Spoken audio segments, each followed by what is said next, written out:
Hey Pearl, where you been? I could hear you guys out my window this morning when I was trying to sleep. It's still early. You guys are all out. How'd you get out? The gates are closed. Both of those gates are closed. I know you're ready for breakfast. You'll have to give me a minute.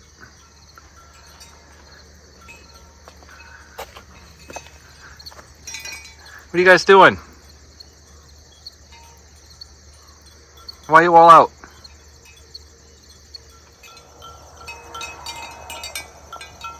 Those two right there are katahdins. They're both heading out.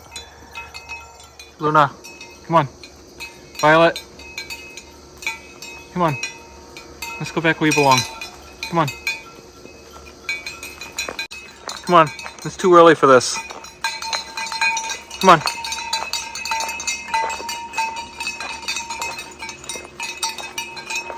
Let's go. Go back where you belong. Get. Let's go, Luna. Don't be a pest. You know where you belong. Get in there.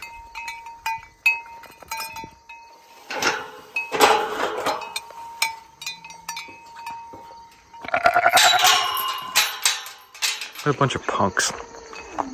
So this farm was established around 1840, and the first house that was here was probably a log cabin out back. And it wasn't too long before they built a frame structure. When I say frame, I mean post and beam. So you can see that the whole house is post and beam with pegs everywhere.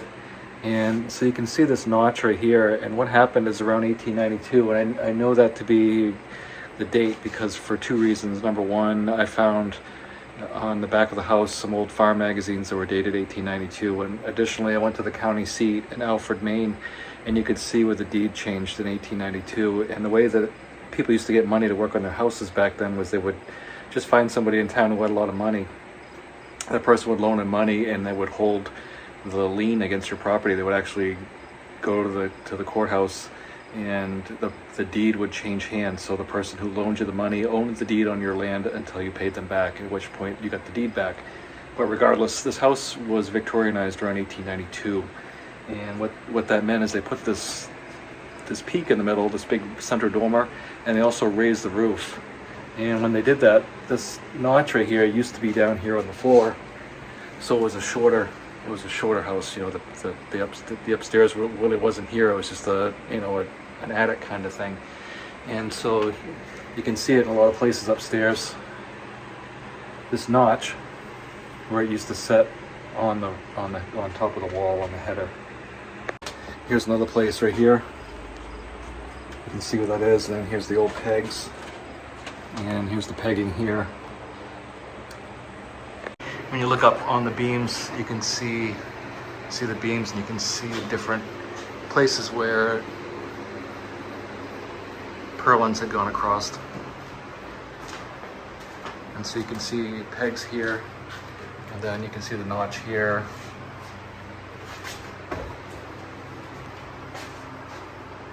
And then again right there. This house initially had a center chimney, much like this one.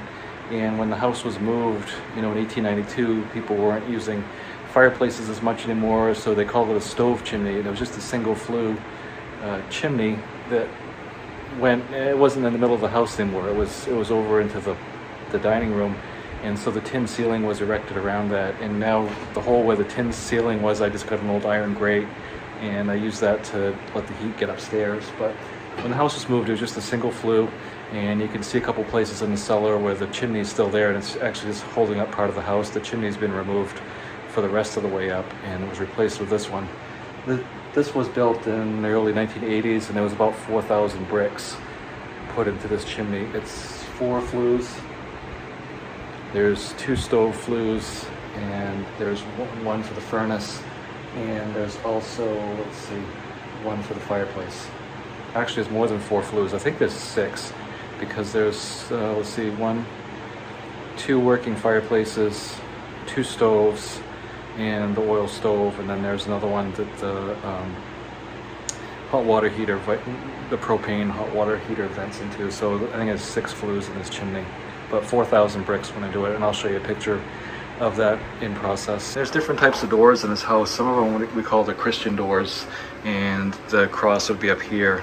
And this is just one of the regular Victorian era doors. And the whole house has thumb latches in it, except for a couple doors have the old Victorian glass knobs with the key in it. But most of them are these thumb latches. You can see where it's notched and pegged right there. And this was the old pitch of the roof of the house. And then when they raised it up, you can see how they added, and they still went with the old purlin system here, but you can see where they added boards to the top, because what would have happened is the peak was raised, so they ran out of boards.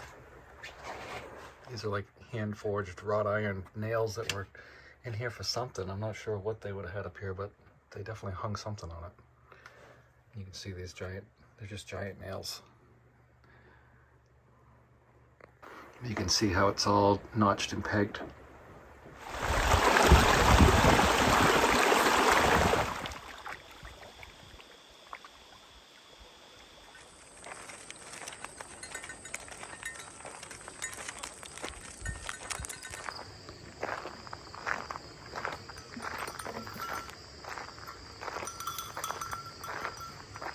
I'll bring you some more water in a little bit. You're scared of the fence now, aren't you? It took you a while, but now you're scared of it.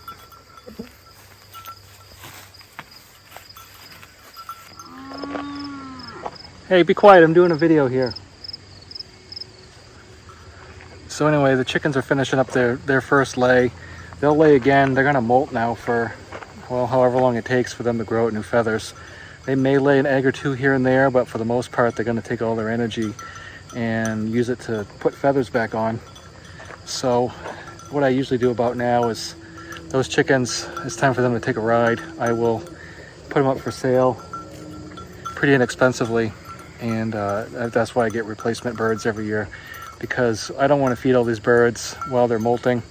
And also the second time they lay, it's not going to be as much. They'll lay bigger eggs, but not as many. And you know, you'll get 3 or 4. Some chickens lay, I've seen chickens lay 10 years, but you know, it's few and far between by the time they get that old. So anyway, about a year and a half, I wait, you know, it takes me 6 months for them to start laying or so, and then they lay for about a year, and then it's just time for them to take a ride. It's time to start picking apples. That one's no good, but they look pretty good to me. There's tons. There's only a few worms. There's not too much this year. Most of them look pretty good. You're always going to get a couple worms. There's Romeo.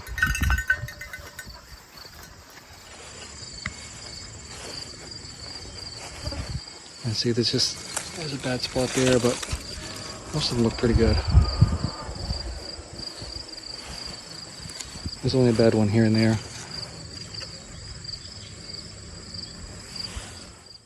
Hi, I'm Tom. Welcome to the September farm tour.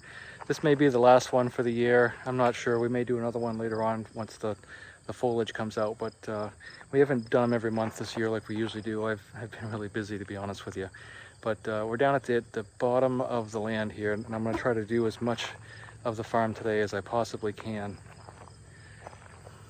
Now this right here, this road, this was all part of a land grant after the War of 1812. And a Major Simon Fogg had gotten quite a few hundred acres, and I went up the road quite a bit and down the road, actually down to the next road, and then again I'm turning back across me down to the lake, all the way down to the lake. Yeah, I got a couple trailers here. I just haven't done my fall shuffling everything around yet. I just took the baby cows off this little paddock right here. It's pretty small. It's only about 100 feet square, maybe a little bit more, and I put them out here. Now, there's only about 640 feet of road frontage up here left now.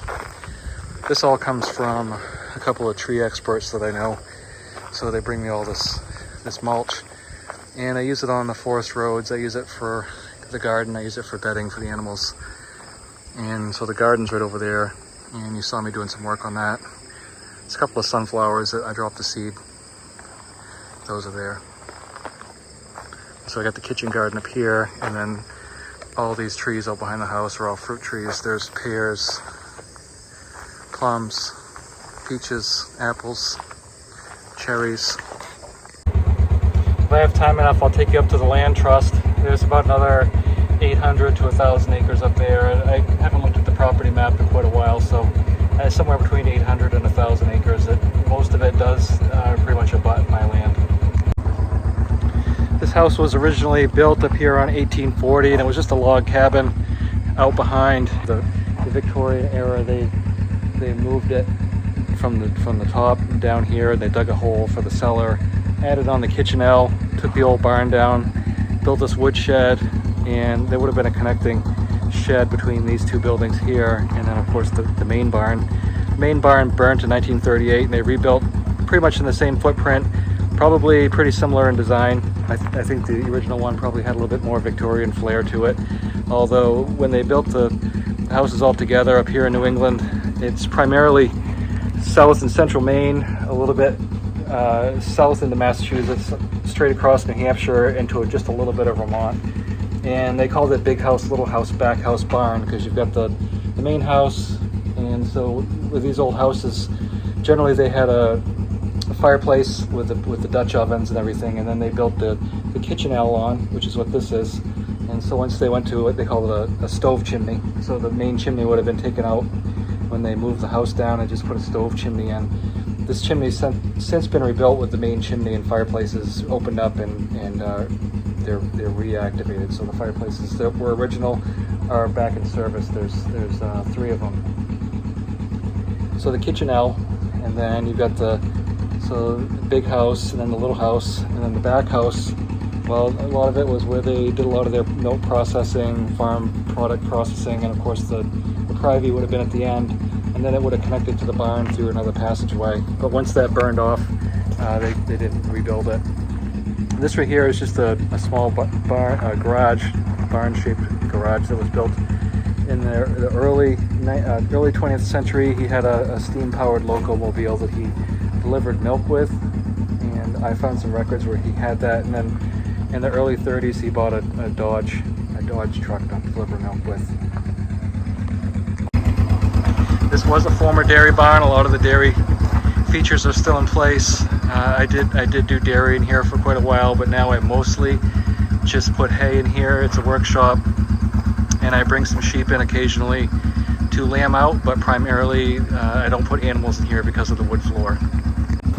And on the back here you can see I put a new door on, but this would have been the connector onto the shed. So the shed on the back here would have been, at least 20 feet wide, and then gone out quite a few feet, and then attached to the barn here.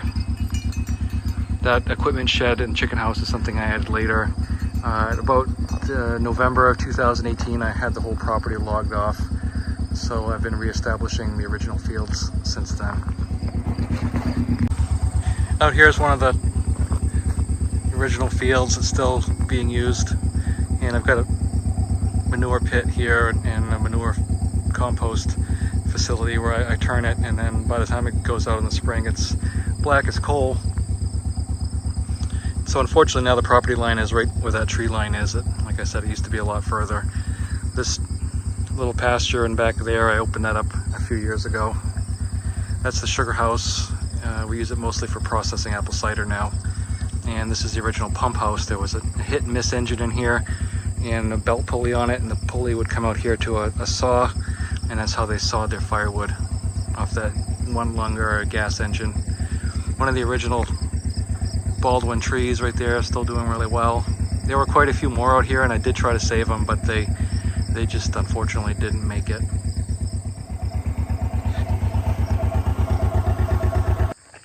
I mostly practice rotational grazing.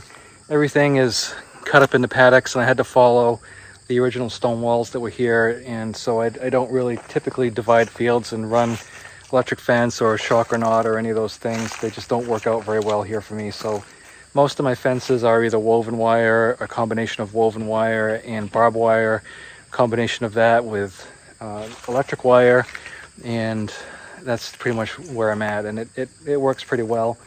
And so I think I counted there's 10 different paddocks, and they vary in size from 14 acres down to maybe 2.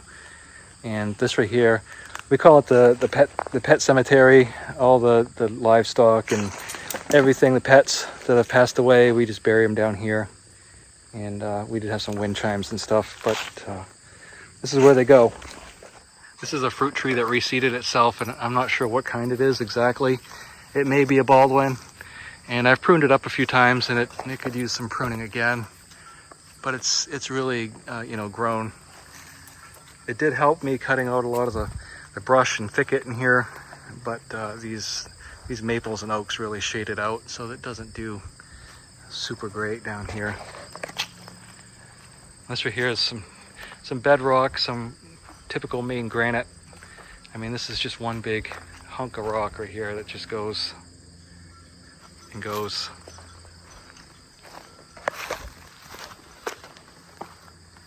It's kind of cool, really, how all this is here. And so then the property line's there, and you can see that stone. It's just, I've been burying the pets and animals around that stone. I found a pretty cool little marker stone when I was digging out field stones out of the pasture one day, and I was like, well, this will make a good little marker, and I was gonna inscribe it, but I never got to it. My wife, her dog got run over by one day, and so she's right here. And it was a good little dog too, and she just chased cars, unfortunately. I had her, she snuck out, and her name was Mavis, and she was a really good dog, but she snuck out behind me. I didn't see her come out, and I was out in the barn, and I saw her, and she was with me, and I stopped in the garage for 2 seconds, and I literally had no more than just closed the garage door, and somebody was coming up the driveway and said he ran over my dog, and that was that. Now picture this, 100 years ago with no trees really. And so there was a whole line of these maples, and there's still a few left. There's still just a few branches hanging on, a couple of them. A lot of them have fallen over, but there's 1, 2, and if you walk out through here, you'll find a bunch more. And it went down through the woods that way quite a ways, and it's kind of cool to look at because there's all these giant maple trees out there, and unfortunately most of them have toppled. And I think I've shown you a couple, but if you look right there, I can see another one. Let's see if I can zoom in. Yeah, it doesn't really do much justice, but you can see one of the trunks of it twisting up that way. And off to the right, there's a giant tree. Then there's another one over there. Just massive trees. I can't put my arms around them. This is one of the places I usually take you out first thing every year because I have the animals out here all winter. I call this a sacrifice field, these 2 paddocks here, and it's not the entirety of that field. There's a fence right around the right of the garden, right by the barn. So they probably have maybe an acre at most that they can just get out and exercise in. I don't tie up my animals. I used to do that, but once I met my current wife, the days of tying up animals for the winter was over. And so now everybody just comes outside for the winter. And I've showed you this a few times also, the old dump. They just take all the stuff and throw it all in here. And when the price of metal has been up a couple of times since the last 10 years, I've trucked most of it off and recycled it, but I found a lot of cool things out here.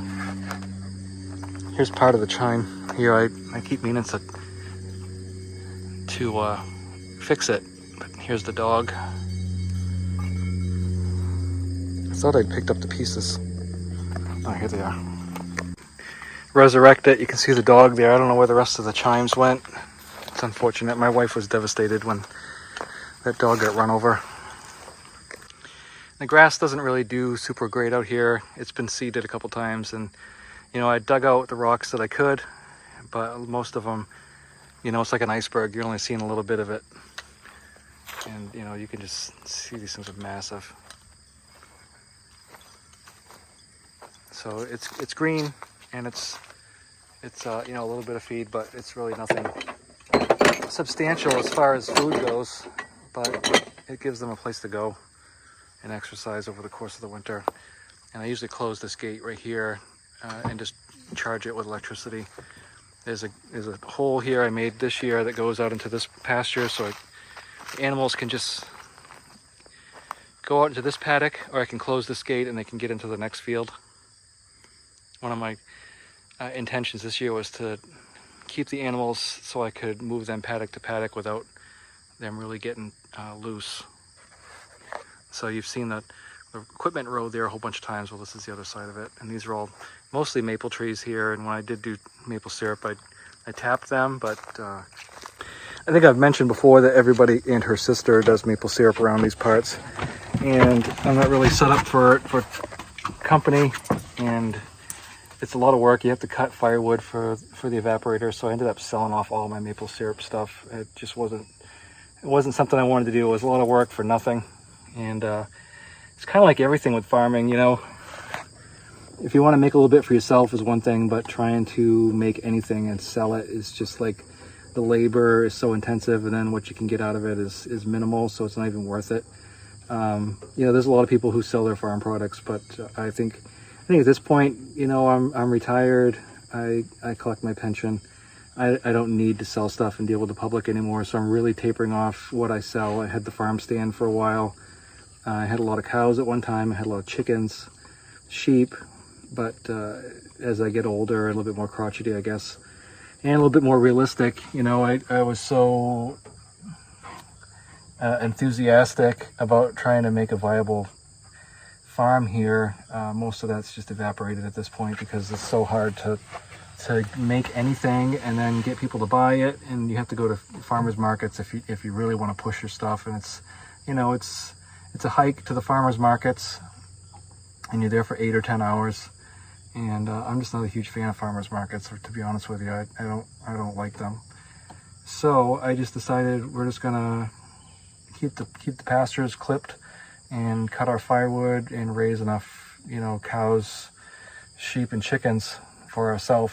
And I'll sell a little bit to a couple of neighbors, but I think really I'm winding it down. One year I made, I think, 11 gallons of apple cider. And if you've ever made apple cider, trying to make 11 gallons, you can't imagine how many apples that takes and just the amount of processing and time consuming, and you just can't charge enough to make it worth it. So I'm not doing that anymore. I'll make enough for us. Same thing with the maple syrup, you just couldn't make enough. And people will spend, $100,000 building a sap house and then buying all the machinery and equipment to do it. And then how long is it going to take you to pay for it? It's not even worth it. So you have to love it. You have to have something to do. If it's something that you're passionate about, that's different, but you can't do everything. So pick something that you're passionate about and do that. Don't try to do everything like I did, because you'll get burned out and you'll be discouraged because you just put so much time and effort and money into something. And, in the end, the kids don't really want to do it anyway. And you're pretty much left holding the bag. So if it's not something that you want to do personally, and you're willing to put the time in, I would think twice about doing it. But if you think your kids and everybody else are going to have buy-in to a big farm and doing all that work, you better think again, because most of the kids today don't want anything to do with farming or manual labor or being outside.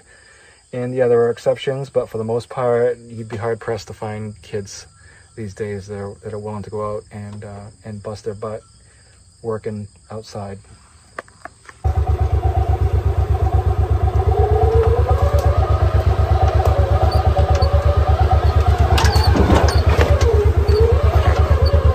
Still a few pieces of metal in there, but not too much. You'd have to dig quite a bit to get metal out of there. The leaves and moss and everything's grown over a lot of it. But I do keep this trimmed out for the most part. This whole section right here is probably about 7 acres. And there's a nice hemlock right there.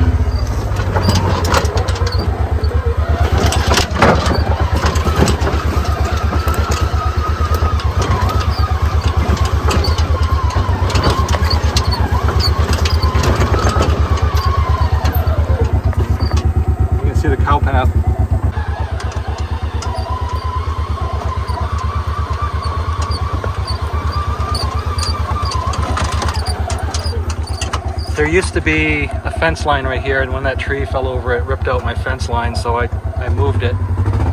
This is also the runover for the runoff from the pond, which is over there. And that right there, if you were to stand in that hole, is about 10 feet tall, and obviously a camera does not do it justice. You can see where the cows went around the corner here.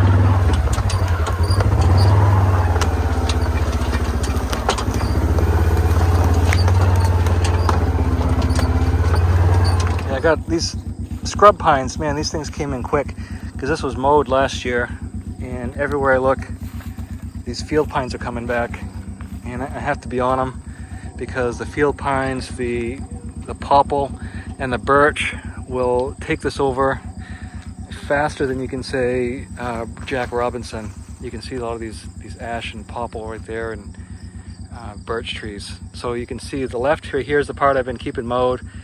So 5 years, 2017, October, November or so, this whole thing was cut way back, and I've been keeping this part up. And then you can see over here, this is all turned into peg pole and thicket, and I just fenced around it because I was going to go down the fence line, but then I was going to need 1 million fence posts to get down there, and I didn't really have the funds to just keep building fence. So I came down the stone wall there, shot across here. There's 3 strands of barbed wire, and I go around, and pretty much right there, right at the end of that tree right there is where I called it quits and tunneled it back in. But the animals do come out here, and they do eat quite a bit. There's usually raspberries out here, but it's also an access point for me and for the cows. But unfortunately, that was always just a little cow gate there, and it was never big enough, and I didn't bother to bring equipment down and cut it open big enough. I didn't have a gate big enough anyway on hand, so that's what it is. So I'll turn around and head back up, and then we'll go down through the other way. Sometimes I think I should have named this place Rock Pile Farm, because that's essentially what it is a rock pile. One thing you can always count on with cows is that it doesn't matter where you are. If you open a gate, suddenly the cows will be there, and they want to be on the other side of that gate. And it doesn't matter how much food they have, they want to be on the other side of the gate because they think it's better over there. You know, like a cat's always on the wrong side of the door. Last year we had 2 hives of bees. This year we only have 1. And you know, a lot of times I'll probably lose half of the viewers right now if anybody's even left. For some reason people are bored with bees. They don't care about bees. But here's the bees.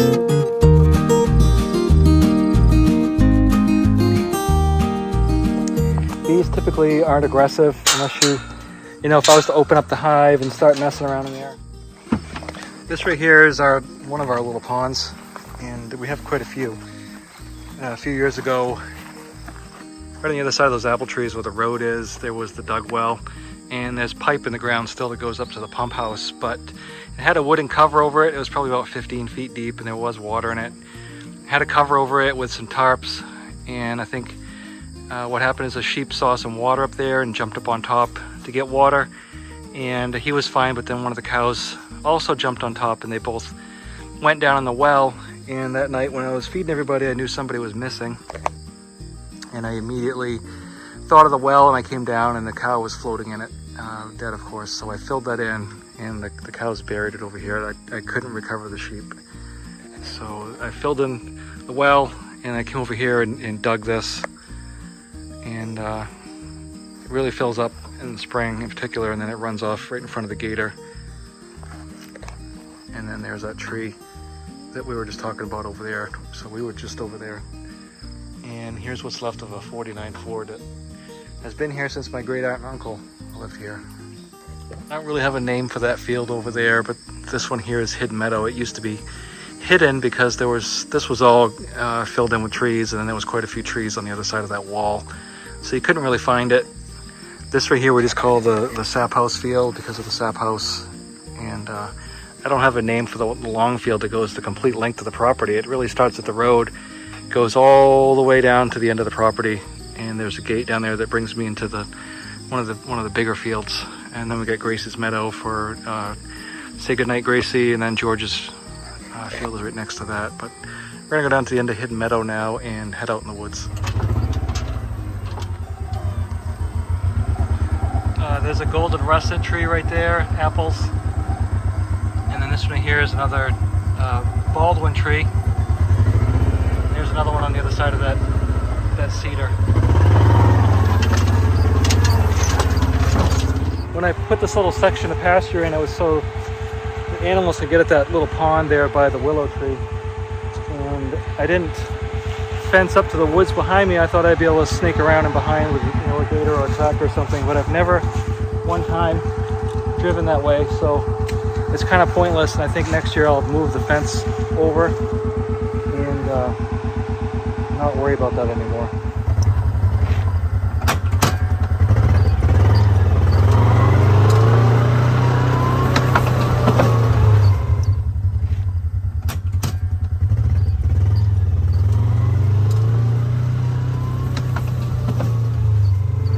Heading down to the brook right now, and again I'll hold the camera level so you can see how steep this hill is.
Brought the camper down, and you know, the kids spent a lot of time down here. It's kind of nice. This dam has always been here, but I rebuilt it this year. I just got done seeding it in, and so driving on it this one time is not going to hurt it because it's just packing the seed in, but I'm not going to want to keep doing that. But what I am going to do is grab these lifting straps here. Take those back with me. So I just call this the Haith down here. There's a pond, and it's pretty deep. It's over 6 feet deep, and so we hauled this gravel in where I dug it behind me. Like I said, there was already a dam here. You can see a little bit of the original dam here, but it was all bushes and junk. When they logged the land off, they pulled logs down through there. They pulled them across, and then they came right across here. And the way that the loggers do that, a lot of times they'll just take a bunch of slash and pile it up and then crush it down with a skidder. So there's one pipe there, which comes out over here, and we put all these rocks in, and just some little pools that kind of filter the water out on its way through. The water's pretty clear, actually. But it's a nice little spot. I mean, you can't really swim in it. I wouldn't go in it, but you can certainly come down here and go in that and cool off. So we'll head back out. The reason I came down here in the first place was to get a load of wood. It's over 80. It's really unusual for it to be this hot in Maine in September, but it's well over 80 today. But I got a load of wood, and so we'll head back up to the ranch now. This right here is one of my many four-way intersections, and straight goes up into George's Meadow. You can see it, part of it there. That's the way we went. That's the way I came from. This is the way back out.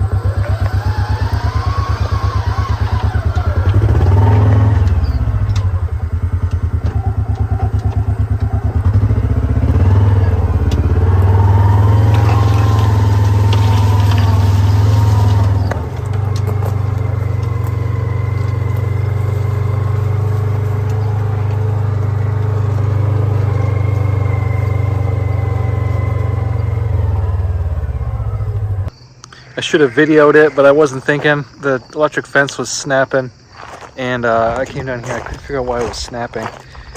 And there's just this little gap right here. see that little gap between the connector and the welded wire? Well, there was a grasshopper making connection, and so he fried himself, and I fixed it. But yeah, I should have put it on video, but you know, I don't think to do stuff like that every time I do something around here, but it probably would have been good to see. Chickens are sure busy. I just saw some down there, but what do you guys want? Little vultures?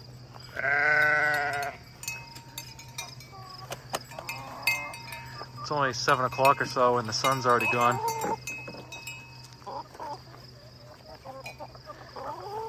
So the black one, the white one, and this little fella right here, all heading to the butcher shop this week.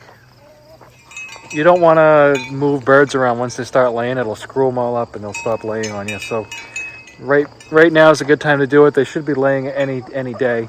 So I'm going to take them, put them down here in the barn where these chickens go, and then all the chickens that are going to take a ride or are going to be for sale, I'll move them up to the other coop, and they can be up there. What happens is people come over to buy birds, and they want all the birds I don't want to get rid of. And one thing that makes me crazy is people are like, what kind of birds you got? I'm like, well, they're chickens. They're just chickens. There are all kinds of different chickens. Come over and take a look at them and buy the ones you want. But you know, they're assorted flocks. I have all kinds of birds.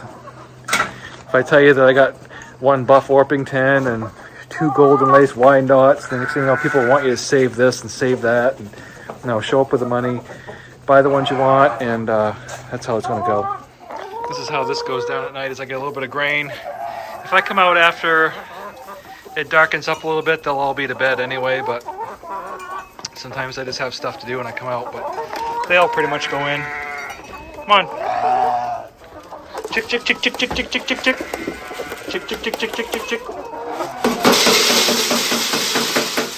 I think I want to make an apple pie. I got plenty of nice apples.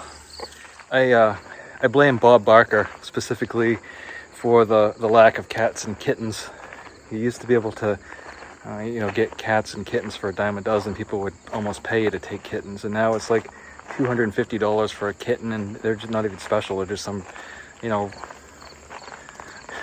mangy mongrel cat that somebody, you know, had kittens and you know, nothing special. And you know, I just blame Bob Barker for his get your pet spayed or neutered. It will smell pretty good. I may not be the prettiest baker, but they come out tasting pretty good, and I guess that's all that matters. Not burnt crusts, and that looks pretty good.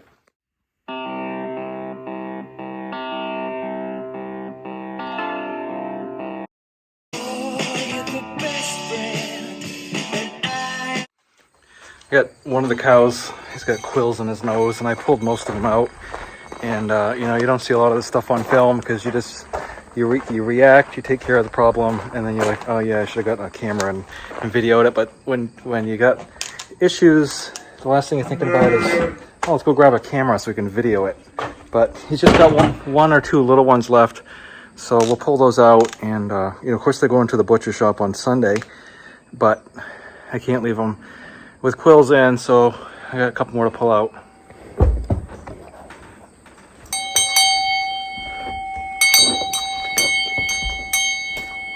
Bet you wish I hadn't done that, huh? There's only a couple left. Well, all the government wants to talk about, they want to keep giving more loans and more loans. That's all. Seems like that's all they've got in their head. We don't need another loan. We need a good price. Just another farm loan, that's just another payment we got to make, and we can't afford to do that. I think the politicians are playing games with us, you know. It don't cost them anything to change the rule, you know, and embargo another country. Well, they want us cheap food, which I can see that, but they don't take the farmer into consideration at all. Just sick of working 10 or 12 hours a day or more and just breaking even if you're lucky, if you're real good. If I had to start all over, if I knew what I was going to be like when I got out of high school, I probably wouldn't have done it. You want to buy a farm?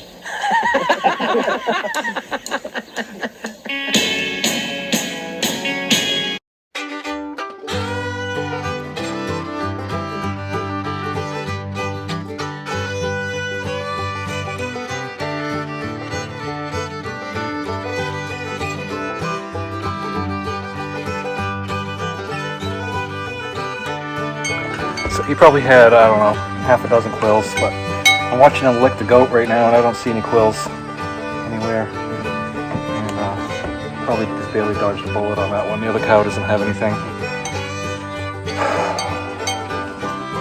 Welcome to farming. That's what usually happens, you know. It can go wrong at will.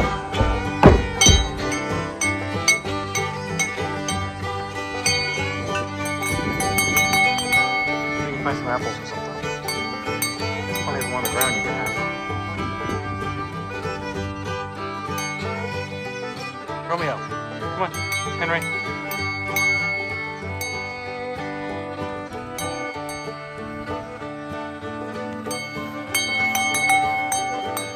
I'm supposed to play with my food.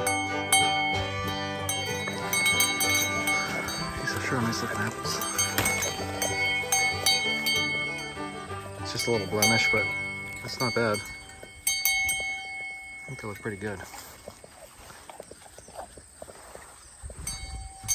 I'm gonna go to the New England Homesteaders Conference Saturday, and these guys will go Sunday afternoon, and then I'm still trying to get my wood caught up, and I gotta get these apples picked because I need to make cider with them.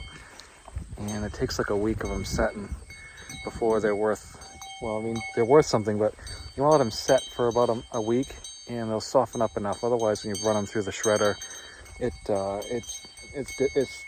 kind of tough. But when you let them soften up for a week and then run them through there, it's lickety split. But man, look at these apples! Look how nice those are. These are really nice looking apples this year. I'm really happy with them. Delicious.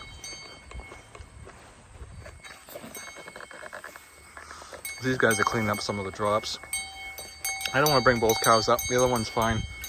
He won't go far, but I hope he doesn't choke on it. Because sometimes they'll choke on them, but most of these ones that fell, they've been there a couple of days and they're softening up a little bit. This is a Baldwin. That thing is loaded. Loaded.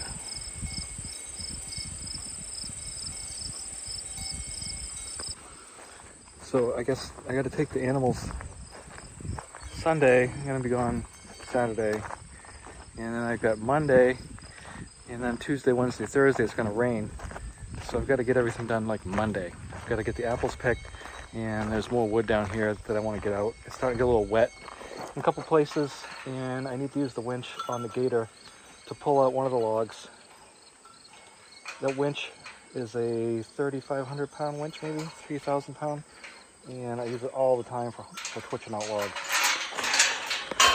It works great. Come on, fellas. Come on. They go in pretty well. I like them so I can handle them and they don't get all skittish and crazy, but not so they think they're pets and they want to climb up your back every time you turn around. So they're just a little bit afraid of you, but they're not terrified of you. But they don't want to be your buddy either. And I think that's the best way to have cows is you need to let the cows always know that you are the top cow. Because cows are herd animals and they will keep testing the boundary. They will always test the boundary. Sheep will too, just to see who is at the top of the pecking order. And if they think for a minute that they are higher up on the pecking order than you are, that's when it's time to get rid of your cows. So here's my cable right there. Here's my tree.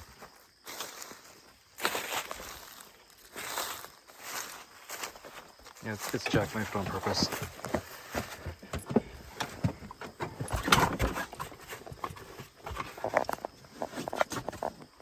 So we'll just bring it in.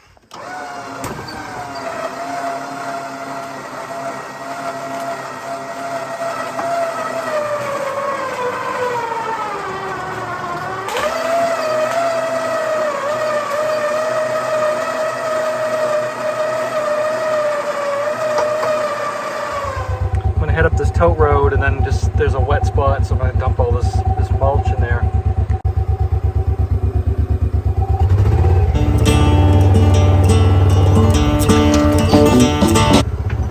Got like 2 inches of rain in the last 2 or 3 days. It really rained hard. This is always wet. It's really squishy right here. But this is my road that goes through. I'm always hauling stuff in here. There's no bottom to it. It's just peat. You can see all the water in there. It's all swamp. So it crosses right here. Goes into there. I had made corduroy here once, and then they logged it off and ruined my corduroy. That had held up pretty well. It was all oak, but it's gone now.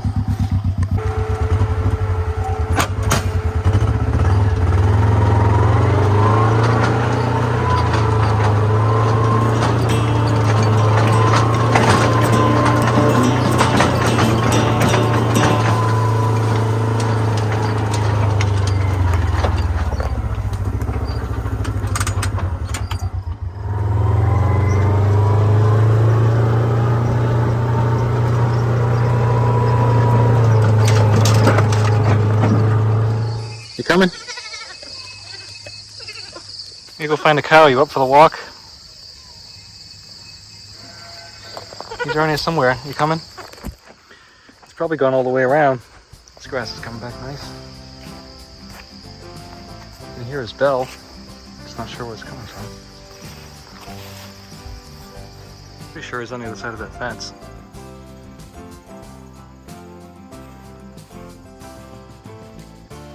Took me, I think, 3 days to cut all this. It's about 14 acres. It rained out once. This is only half of it. You can see the other half's inside of those trees.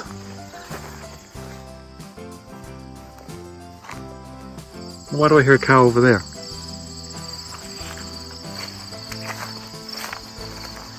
Was he hiding behind something? It's a long ways for little legs. Come on.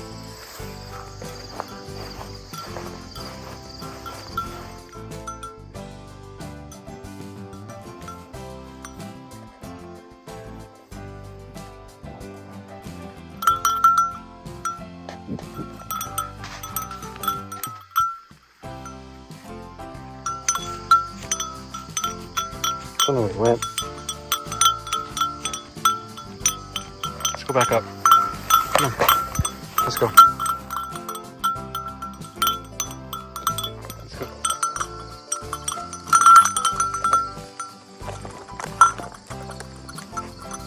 Come on.